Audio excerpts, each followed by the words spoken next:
अंतरात्मा आत्मा है, जय हो, उसको मैं महात्मा मानता हूँ। जय हो बाबा। और जो बाहर से महात्मा है वो बाहर भर से नहीं, आचरण में होना चाहिए। अगर कोई बात गुरु बोले और गुरु आचरण में लावे तो आपके जीवन में आ जाएगा। यदि गुरु आचरण में नहीं ले रहा है तो आपके जीवन में कुछ नहीं आएगा, आप ऐसे ही भटकते रहोगे। तो ये गुरु वाणी और ग्रंथ वाणी का मेल है। दूसरी बात, दरबार जो आवे स्वच्छता से आवे, स्नान ध्यान करके पवित्रता के साथ दरबार आना चाहिए।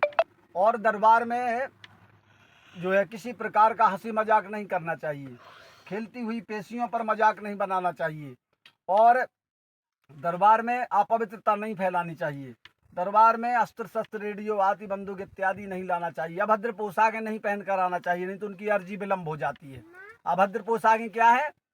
अभद्र पोशाकें जान लीजिए आप।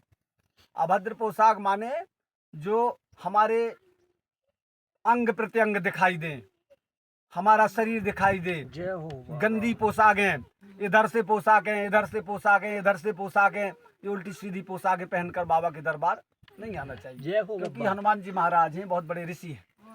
इनके सामने अच्छी पोशाक पहन कर आइए, तन बदन दिखाई ना दे अपना, तो अर्जी आपकी अति शीघ्र पास हो जाती है। बड़ी छोटी छोटी बातों का बड़ा ध्यान देते हैं बाबा। एक लड़की बॉम्बे से आई थी, लाइन पर लगी थी, बालाजी भीड़ में लगे थे हम लाइन पर। तो बेटी यहाँ से वस्त्र पहने थी, ऐसे यहाँ से सूट था और यहाँ से था, बस केवल इतने में वस्त्र थे। और भीड़ में कह रही कि अपने जो साथ थे उसके, कह रहे हमको 11 बार हो गए बालाजी आते आते, संकट नहीं कटा। हम लाइन पर लगे थे, राम नाम का जाप कर रहे थे। नहीं बोले, चले गए। बताती रही। राही ना आई। हमने कहा बेटी कब से आती है? कह रहे गुरुजी हम जो है हमें 11 साल हो गए। तो मैंने कहा 11 साल हो गए तो और कोई साथ आता है? बोले हाँ माँ बाप आते हैं। मैंने कहा कोई गुरु आते हैं? बोले गुरु तो नहीं आते, क्योंकि इसीलिए आपके संकट नहीं कट रहे, क्योंकि आप बाबा की बात का पालन नहीं कर रहे। बोले गुरु जी लहसुन प्याज छोड़े, हम सब कछु छोड़े, हम जो कछु नहीं करता है। मैंने कहा केवल लहसुन प्याज छोड़ने से नहीं होता है, बहुत चीज़ें लगती हैं दरबार में। अगर हम वैद्य जी के घर जाएं डॉक्टर के, तो कितने नियम लगते हैं। एक तो जाओ तो डॉक्टर साहब को नमस्ते करो। दूसरी बात, डॉक्टर साहब जो कुर्सी बताओ उसमें बैठो। पता चला तुम डॉक्टर साहब की कुर्सी में बैठ जाओ, है सही है। तो हाँ, रुक जाओ, अभी शायद और आती हूँ, थोड़ा 10-20 मिनट, 10-20 मिनट रुक जाइए। जलेबी भर नहीं खवाना है इनको, बाबा की बात भी सुनाना है, क्योंकि देवी माता है, जलेबी तो खा लेगी, अच्छी बात है, लेकिन जलेबी के साथ साथ बाबा की जलेबी खाने का भी तो अर्थ दिमाग में समझ में आए। हाँ, कोई मांस तो नहीं खाता है इतने में? हाथ उठाओ जरा। खाते हो? खाती हो? हाँ, कौन कौन नहीं खाते? हाथ उठाओ। सब जने उठा जो खाते नहीं है, और जो खाते हो वो नहीं उठाना, बता देना। आप खाती हो?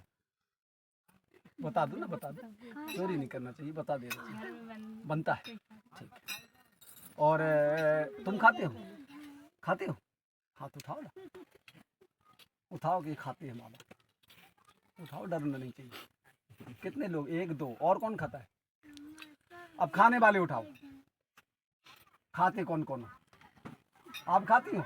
नन्हे मुन्नी गुड़िया आप नहीं खाती? और ये वो भी नहीं खाती। तो 1-2, एक बेटी और एक बेटा, 2। तुम खाती हो? अच्छा, 2-3 हो गए। बेटा नहीं है, बेटी है? हाँ, लड़का। तो 1-2-3 लोग खाते हैं, कोई बात नहीं। अब हमारी बात सुनो। जो मांस मदिरा की बलि देता है, एक बार गीता के 9वें अध्याय में एक ब्राह्मण और ब्राह्मणी जाते हैं माँ भगवती के मंदिर, देवी माता के मंदिर में। ब्राह्मणी का बालक बीमार था, तो बीमार जो बालक था उसकी माँ ने कहा, पंडित्यान ने कहा, हे भगवती माता जगदम्बा, मेरे बालक का रोग ठीक कर दो, मैं आपको बकरा की बलि चढ़ाऊंगी। किस्मत ऐसी, देवी माता की कृपा हुई कि बालक ठीक हो गया। ठीक होने के बाद जब समय आया बकरा चढ़ाने का, तो बकरे को माला